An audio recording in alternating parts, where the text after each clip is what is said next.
donc on va parler ensemble de l'aménagement des bureaux. Seuls 21% des Français sont motivés pour aller au bureau. C'est un chiffre qui date du mois de mai. Michael Locaux, bonjour. Bonjour. Vous êtes directeur général France de Steelcase. Steelcase, c'est son travail d'aménager les bureaux. Comment ça se fait qu'on est encore à ce chiffre de 21% seulement des Français qui ont envie d'aller au bureau?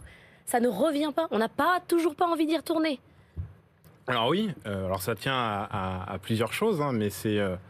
on parlait d'envie de revenir au travail. Tous les matins, tous les Français, tout le monde, partout, a le choix entre est-ce que je reste chez moi ou est-ce que je vais au bureau. Et beaucoup choisissent aujourd'hui encore de rester au bureau. Si je devais prendre une analogie, par exemple, certains collaborateurs se retrouvent au bureau et c'est comme si vous alliez à un concert au Stade de France et vous avez 3 personnes. Voilà, l'ambiance n'est pas pareille. C'est clair. Vous allez au bureau pour voir personne. En fait, il y a aussi autant de gens que chez vous. Il y a autant de gens que chez vous. Donc ça ne sert à rien. Et le bureau, il n'a pas changé. C'est-à-dire qu'au pire, il est plus petit, parce qu'on a en gros sous-loué des parties parce que c'était trop grand. Mais peu d'entreprises se sont mis à mettre en place un vrai plan de réaménagement et de reconquête de leur territoire. Alors, peu d'entreprises, oui, pas encore mises en œuvre. Certaines ont commencé, mais il y a beaucoup de réflexions. Là, pour le coup, beaucoup d'entreprises réfléchissent Alors, à elles quoi réfléchissent faire. à quoi ? Elles réfléchissent à quoi mettre en œuvre pour que l'espace, justement, devienne un vrai levier d'attractivité, parce que c'est un enjeu très fort. Donc moi, je vois des grands groupes qui ont des sièges tout neufs, avec des montants stratosphériques investis dans les sièges qui sont des vitrines importantes. Mais dans les entreprises plus petites, celles qui n'ont pas justement des budgets réaménagement colossaux, vous vous dites quoi ? On peut faire quelque chose sans casser l'ensemble des murs ? Bien sûr, et on doit faire quelque chose, parce que je pense que c'est pas l'apanage des grands groupes, c'est aussi celle des PME. Et on doit réfléchir à comment est-ce qu'on doit modifier cet espace-là. Et il y a des choses très simples et très concrètes. Et surtout le pourquoi. Alors déjà, le pourquoi, c'est il faut que ça soit mieux qu'à la maison. Sinon, le collaborateur, il reste. Et le mieux, ça veut dire quoi ? Ça veut dire qu'il faut déjà qu'il y ait peut-être un peu plus de confort. Le confort, ça se traduit par des choses très concrètes. C'est-à-dire qu'à la maison, on est parfois mal équipé. Donc c'est peut-être être sûr que le siège que vous offrez au bureau soit meilleur que le siège que vous offrez à la maison. Même en termes d'ergonomie, par exemple, des vrais écrans pour supporter le travail au quotidien pour les personnes qui sont sédentaires. Mais c'est aussi, vous parliez beaucoup d'attirer les gens au bureau, c'est recréer ce lien social. Et donc peut-être c'est de se dire comment est-ce qu'on va faire que finalement quand vous arrivez au bureau, ce ne soit pas un stade creux ou un restaurant complètement vide. Donc pour ça, il y a des choses, c'est redéfinir quelle est la place du village au sein du bureau et vraiment en définir une et faire en sorte que celle-là soit définie, que les gens puissent y travailler, qu'il y ait un mélange et que dans cette zone, on puisse à la fois se rencontrer, travailler. Voilà. Et pour attirer les gens dans cette zone-là, il y a plusieurs astuces. Il y en a qui... Il faut que toutes les entreprises aient leur place du village. Parce que moi, ce que je vois, c'est quand même des boîtes qui disent revenez au bureau et puis quand les gens mangent dans l'entrée, on leur dit ah non, ça va pas être possible parce que ça fait pas bien. Alors, c'est pour ça qu'il y a 2 changements. Il y a un changement qui coûte pas cher, ça s'appelle un changement, mais qui est un peu plus compliqué, c'est un changement de culture. Donc là, il faut autoriser la personne à justement prendre son café et avoir son ordinateur à côté de lui. Donc ça, c'est des choses qui peuvent se faire et qui peuvent se décréter.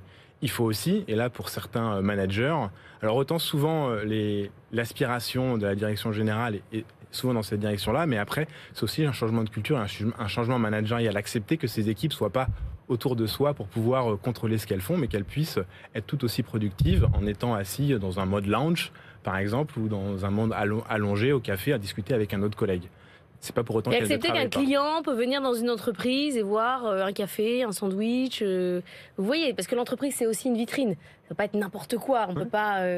Mais l'entreprise, c'est, et vous l'avez dit, c'est la vitrine, mais c'est le seul lieu où le collaborateur il peut toucher en fait la culture de l'entreprise. Donc si vous vous dites que l'endroit où j'amène mon client, c'est pas, je veux pas lui montrer mes lieux de travail, c'est-à-dire qu'il y a un problème entre votre culture, votre espace de travail, donc c'est quelque chose qui va pas. Donc finalement, faussement cool. Non, c'est pas faussement cool. Vous pouvez être réellement cool, mais il faut juste que ça soit en ligne avec ce que vous voulez être. Concrètement, quand vous faites les aménagements, vous, parce qu'à un moment donné, il faut faire un plan et s'organiser, du coup, pour la place du village, vous dites quoi ? Vous dites c'est une vraie place, il faut pousser un peu les bureaux et créer un espace commun. Enfin, j'ai vu des incubateurs de start-up qui avaient des places du village avec des arbres, des faux, en plastique. Qu'est-ce que vous dites, vous ? Là, c'est une métaphore. Ce qu'on dit, c'est non, surtout... j'en vois des vrais. Des vraies places des vraies organisations de places. Non, mais tout à fait. Et ça peut... En tout cas, il faut que ça soit un point central et qui connecte en fait les différents lieux dans l'espace. Et que ce lieu, il serve à la fois pour socialiser, mais aussi potentiellement pour se concentrer. Donc c'est un lieu où vous pouvez potentiellement avoir une boîte où vous passez un petit coup de téléphone rapidement. C'est un lieu où vous avez le côté un peu assis debout, vous pouvez travailler debout, vous pouvez travailler assis ou voire en mode lounge. Mais surtout, ce qui est important, c'est que ça soit un hub de connexion. Donc c'est-à-dire que c'est le lieu qui va desservir d'autres endroits pour pouvoir mieux travailler. C'est-à-dire peut-être une rue, enfin on parlait par exemple, de village, voilà. La rue de la soif, par exemple, et ben en fait vous avez la rue de la concentration. Et vous avez un endroit où les gens peuvent aller se concentrer. Vous passez par cette place du village et vous allez vers la rue de la soif ou de la collaboration. Vous avez la rue de la concentration. Et il faut vraiment que ces espaces soient dédiés. Donc ça change un peu. C'est-à-dire que vous n'avez pas un lieu où vous venez travailler, vous êtes assis tout le temps, mais vous avez plusieurs lieux qui vous offrent, on va dire, un meilleur support que ce que vous avez à la maison. Parce qu'à la maison, finalement, vous avez, globalement, hein, je schématise, mais une table, une chaise, et vous faites la même chose, peu importe ce que vous avez à faire tout au long de la journée. Ce qui veut dire que quand vous réfléchissez à l'organisation de vos bureaux, il faut que vous disiez... j'ai besoin d'un espace de concentration, j'ai besoin d'un espace pour discuter, j'ai besoin de ça. Pourtant, quand on faisait ces réflexions-là avant le Covid et qu'on faisait les salles silence et machin, etc., ça marchait pas. Ouais.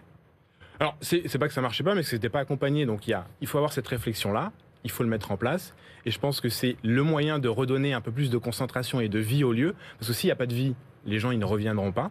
Mais et je pense que c'est d'autant plus utile pour que les gens, ils se disent le matin, au moins...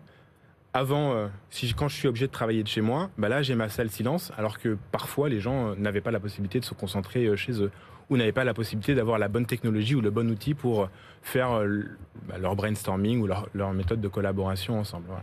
Repenser les lieux en fonction des usages. J'ai l'impression qu'on répète ça depuis un petit moment, mais ça fait du bien de se le redire. Voilà. Il y a une vraie accélération sur ces sujets-là, et voilà, donc il y a beaucoup de choses à faire, et on n'est qu'au début. Ça fait du business.